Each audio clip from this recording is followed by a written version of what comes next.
Lesson 4.4.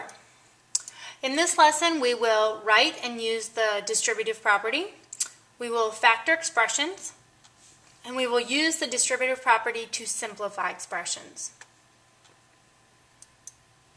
All right, first up is the distributive property. This is kind of a special example I wanted to show you. The distributive property of addition over division. I know this looks confusing, but let's go through it real quick. So A plus B, that just means two different numbers, over C divided by C, so a different number. So these are three different numbers. A is a number, B is a number, C is a number. Will be the same as A divided by C plus B divided by C. Well, let's give some actual numbers for that. So let's put, 2 plus 4. Let's scratch that. Let's make this 6. So my example works out nicely. 6 plus 4 all divided by 2. So let's plug that in here. 6 divided by 2 over 4 divided by 2. Well, if I do the left side, 6 plus 4 is 10, and I divide that by 2, well, that gives me 5. This property says that I can do each piece separately and still get the same answer. 6 divided by 2, well, that's 3, plus 4 divided by 2, and that's 2. And that also equals 5. So that's all that's saying, is that you can have, as long as you're adding them and dividing by a different number, you can break it apart and do the same exact thing. Okay? That's all that means. Oh, here's an example, another example I have for you. 6 plus 12 divided by 2. 6 plus 12 is 18, divided by 2 is 9. And if you do the same thing over here, 6 divided by 2 is 3, plus 12 divided by 2, which is 6, it also equals 9. That's all. It just means it's distributing it fairly. And then I did want to specify the same thing goes for subtraction. You could put a subtraction sign here and a subtraction sign here, and it would still work. Okay? Distributive property. Okay, let me get a shade because I don't want you to see all this just yet. Let's do this here. The distributive property. It's always used with multiplication, so you'll generally see these parentheses, which should be reviewed to you. And all it means is that this 2 gets distributed to everything inside the parentheses. Okay? And what does this operation mean, where it's with the parentheses? When a number is connected to parentheses, it means multiplication. And that's what this is showing here. So I've done that step. I did 2 times x. 2 times x. And then I want to do 2 times 6. Okay? Notice I'm writing it all out. I write it all out because we tend to rush and then we forget half and we be stingy. We'll multiply it by the x, but then we'll forget to multiply it by the 6. Write it out. Now we can combine our terms. So we have 2 times x, well, that gives me 2x. 2 times 6 gives me 12. Can I combine my 2x's and my 12? No.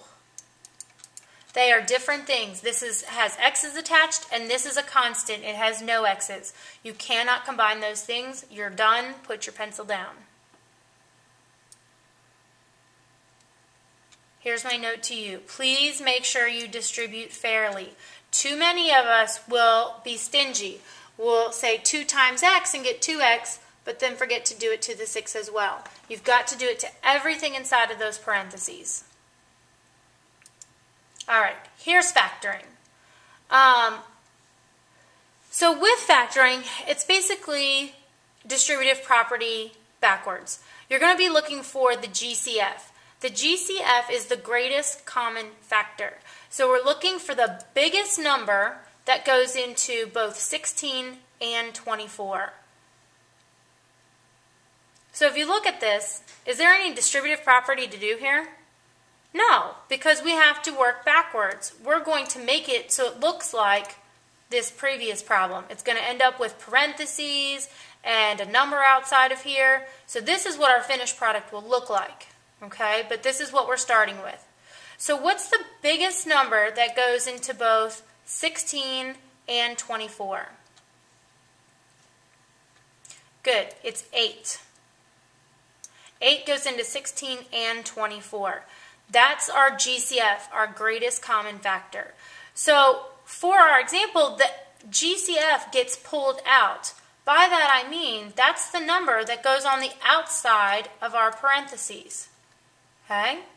And if it's getting pulled out, and eventually we're going to multiply by this, what's the inverse of multiplication? Very good, division. So we're going to divide both of these by 8 because we're going to pull that out. 16 divided by 8 is 2x plus, what's 24 divided by 8? Oops. 3. Good. Now, let's check and see if we did that correctly. I lost my pen. There we go. If we do the distributive property forwards now, 8 times 2 is 16x. 8 times 3 is plus 24. Isn't that what we started with? Yes, it is. This right here is called factoring. Okay? We factored out. We found the greatest common factor for those two numbers. Let's do another one. All right.